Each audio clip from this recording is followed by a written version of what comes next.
Hernández, pertenezco a la Iglesia Nacional Presbiteriana Conservadora Emanuel de Zacualtipán, Hidalgo. Igualmente al grupo intermedio de Esfuerzo Cristiano Daniel y sus amigos. El día de hoy hablaré de un tema sumamente importante, sumamente interesante, que es las victorias que Cristo nos da, en este caso enfocado a mi vida. Claramente hay que aclarar que yo no soy el protagonista en esta historia, en lo que hablaré. El Señor es el que obra, el que hace las cosas, el que actúa por medio de nosotros, el Espíritu Santo, claro, más específicamente. Bueno, entonces iniciemos. Con respecto a el mundo de hoy, el mundo como se vive hoy está de cabeza. Si hablamos de pecado no terminaríamos, si hablamos de perversiones igualmente tampoco, si hablamos de cosas buenas, bueno, no hay nada, porque todos sabemos que es pecado. Solamente los santos, los hijos de Dios, podemos decir que somos los que hasta cierto punto entendemos solo un poco del poder y amor de nuestro Señor. Y hoy hablaré de eso, del poder y amor de nuestro Señor en cada vida, en cada vida. Las victorias que Cristo nos da. Victorias. ¿Qué es una victoria? Es un triunfo, es una meta lograda, es algo que nosotros lo vemos y decimos: wow, por fin terminé, lo hice así y estoy satisfecho. Pero las victorias que Cristo nos da, no podemos decir que estamos satisfechos. Satisfecho por terminarlo, pero nosotros no fuimos, ni un poco. Fuimos medios por los cuales las obras que se hicieron se lograron para la gloria de Dios. Eso es. Son acciones para el Señor. Son logros que Él nos permite, ya sea poder llegar a casa con bien después de un viaje, ya sea poder trazar, acabar un proyecto. Muchos dirían: sí, fui yo lo hice con mis manos. Sí, pero el Señor estuvo ahí. Sin por Él no fuera, no funciona. Si Él no está, nada de lo que es sería. Hablaré un poco de mí. Con respecto a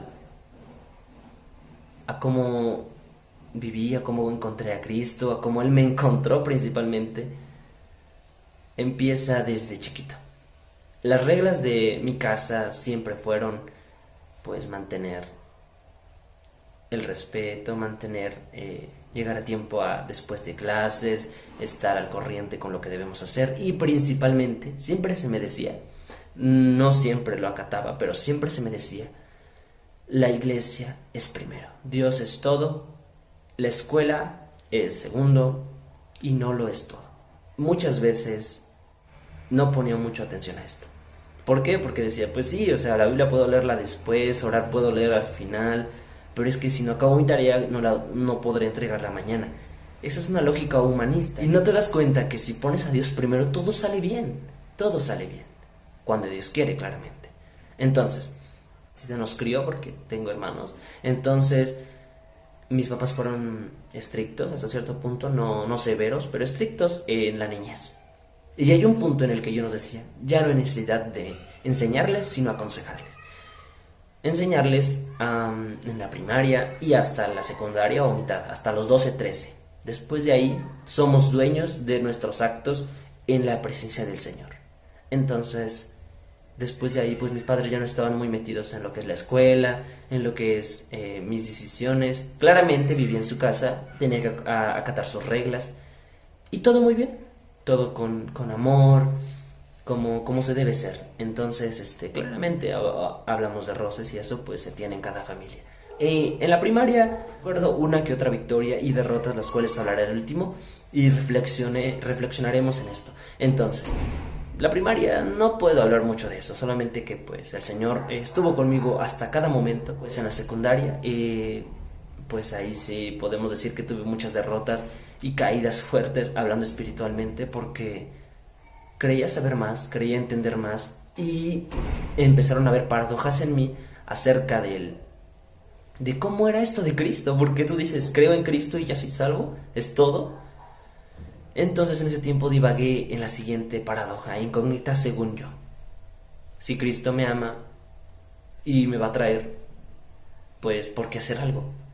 O, ok, si soy dueño de mis actos, pero el Señor tiene todo planeado, ¿cómo tengo libre albedrío? Cosas así que me estresaban, me llenaban la cabeza y decía, mejor no pienso en eso, mejor no hago nada de eso. Y hago mis cosas. Y por consiguiente venía la crianza que se me dio, de no decir groserías, no respetar a mis mayores, estar en comunión con el Señor hasta cierto punto, porque pues debía orar, debía leer la Biblia, y lo hacía. Pero no tenía a Cristo. No entendía, no comprendía, no mejoraba. Y ese es el punto. Por sus frutos los conoceréis. Y aquí es donde influye y me doy cuenta bastante la crianza. Porque hay un momento en el que tú sí consideras cosas malas. Un ejemplo, ir a tomar. Alguien que fue criado en Cristo, sí lo ve mal. Sí lo ve mal. O fumar. Entonces, no, eso es muy malo. Muy, muy malo. Para los del mundo no, pero para ti es muy malo. Entonces yo creo que ahí la crianza influye bastante para que no te alejes tanto. Si así pudiera considerarse. Entonces, en ese tiempo divagué entre lo que llama el Señor tibio. No era ni frío ni caliente, estaba en medio, pero sin mejorar, sin ver frutos. Y así se mantuvo mucho tiempo, se mantuvo hasta la preparatoria. Yo no me daba cuenta que el Espíritu ya había empezado a obrar en mí. Mi padre, recuerdo que me decía, es un proceso, es un tiempo en el que el Señor hace su voluntad. Entonces, la preparatoria empecé y cabe recalcar que en la secundaria fue todo muy, muy liviano, muy rápido por todo esto. Y entonces entramos a la preparatoria y en este punto yo ya me siento diferente, ya me siento raro, ya me siento extraño. Y yo decía, ¿por qué no puedo? ¿Por qué no puedo tener ese cambio como aquellos pastores los cuales cuentan? No, yo no sabía leer ni escribir y cuando encontré a Cristo escribí una frase, un texto. O no, yo cuando encontré a Cristo lloré con lágrimas. Yo decía, Señor, no te encuentro. ¿Qué pasa? ¿Por qué? Me arrodillaba, le pedía. Y hasta un punto después me di cuenta de que Él ya había obrado en mí, que realmente su Espíritu ya estaba obrando en mí al venir yo a Él. Pero ¿por qué Él me estaba atrayendo? Era Él. Una vez, en un testimonio de una hermana joven igualmente, encontré que ella tenía algo parecido a lo mío. Ella también decía, ¿por qué no pasa esto? Y ella lo contaba. Posterior a esto intento mejorar, intento estar en comunión con Dios. Siempre tropiezo, siempre hay necesidad. Y aquí lo esencial es encontrar el propósito. Yo creo que ninguno de nosotros podría decir he peleado la buena batalla, como el apóstol Pablo. Pero puedo decir que he conocido un poco y mucho de su gran amor. Un poco porque es tan poco lo que conozco del Señor, y mucho porque no se puede comparar su amor. Con respecto a las victorias que el Señor ha tenido en mi vida, pues aunque ciertamente soy joven hasta cierto punto, el Señor ha tenido bastantes entradas en mi vida, como lo decía un pastor. Hasta el Señor, en cosas tan pequeñas, se da a conocer, tan pequeñas, que tú no te das cuenta. Lo interesante aquí, y a veces es bueno,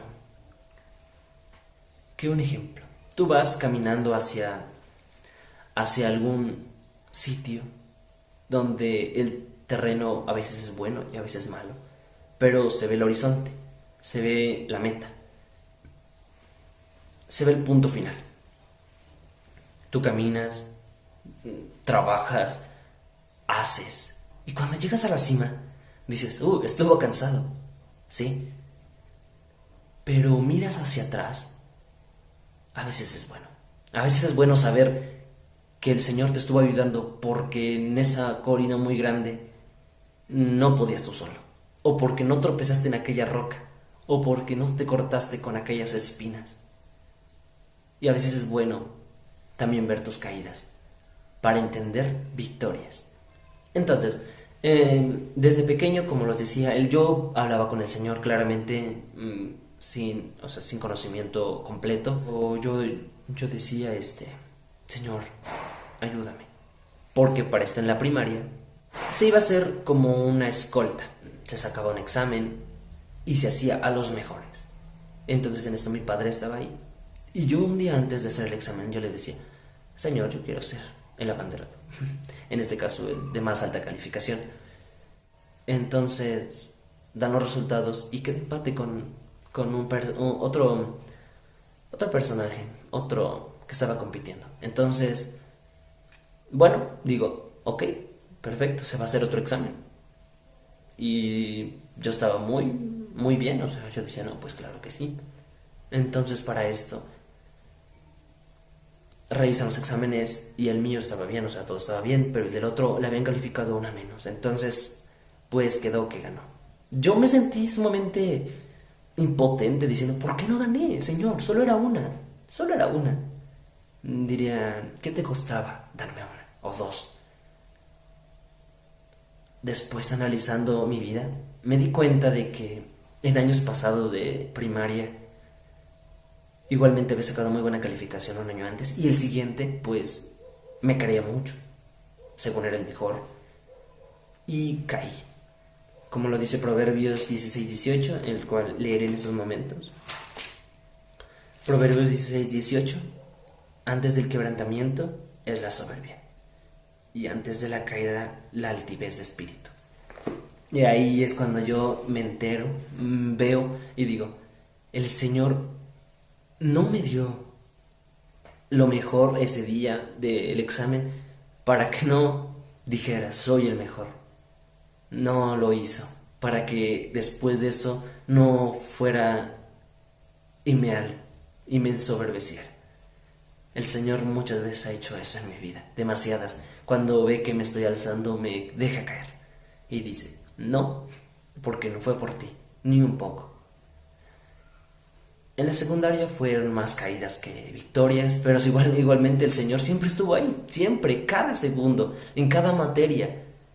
Y aunque tuve muchos roces conmigo mismo, en la preparatoria el Señor ya me da, me muestra su victoria en cada cosa que se hace, en cada pequeño detalle, porque así es el Señor, tan detallista. E incluso a veces se ve reflejado en lo que seas. Yo a veces me gusta mucho las cosas tecnológicas, entonces me afano a veces tanto por eso. Entonces el Señor me ha dado caídas incluso una vez, bueno, esto lo estoy viendo ahora mismo, eh,